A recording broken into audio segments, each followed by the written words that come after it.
You've talked about the technical storytelling, and I think you've described it as epic storytelling and how that ties in with your sale role. And it's actually one of your new focuses. Can you tell us more about that? Sure, I'm trying to distill this stuff that I've done for a while. You talk to anybody that's really good at something, they don't realize they're really good at something most of the time because they've been around it. They live with themselves, 24/7, 365. So I sat down and tried to say, why am I a good storyteller? What makes a good storyteller? And as I talk to people and I analyze the stories that I tell, I find out that, I have the framework, you have the story arc, you have that, but what makes mine better? You talked about like a CES, so even going out there and talking to different people about why they're excited about what they do. Again, it's the communication piece. So I coined this phrase epic. It's emotional, it's powerful, it's impactful, and I'll get into connective. I think I know my own thing by that. Emotional, powerful, impacted, and connected. Yeah. So in that case there, how do I add that special sauce to my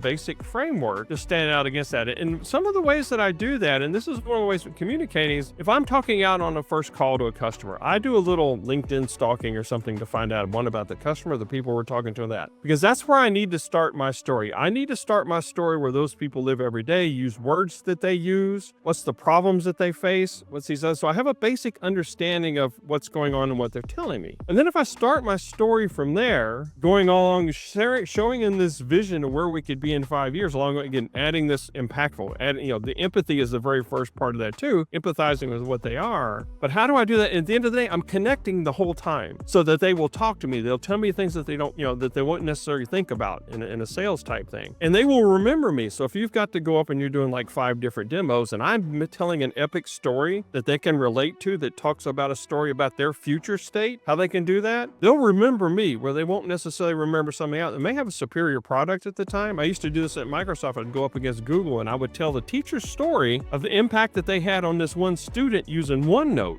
that I beat Google several times doing that. And at that point in time, we didn't have the best product to go against them. So it was an emotional story, telling a story about a student that had real impact. Again, I made that connection. So I'm trying to add that to it. This will be something that'll be coming out in the next few months, doing some workshops and stuff where I can help other technical people. Because I know I'm probably the least intelligent technical person out there. Give or take. But as I do that, what makes me different is I can tell that story and connect with people. And I want to give other people that capability too, because there's a lot of technical people out there that get into the ones and zeros, and I call it tech-splaining. Right. No, I personally like going up against them because I know I'm going to beat them in a sales time thing. But how do we help everybody's game? Again, this is about today. I'm at the age where I want to make this world a better place before I leave. Knowing people like you, Murray, who are going along on the same mission, that's important to me.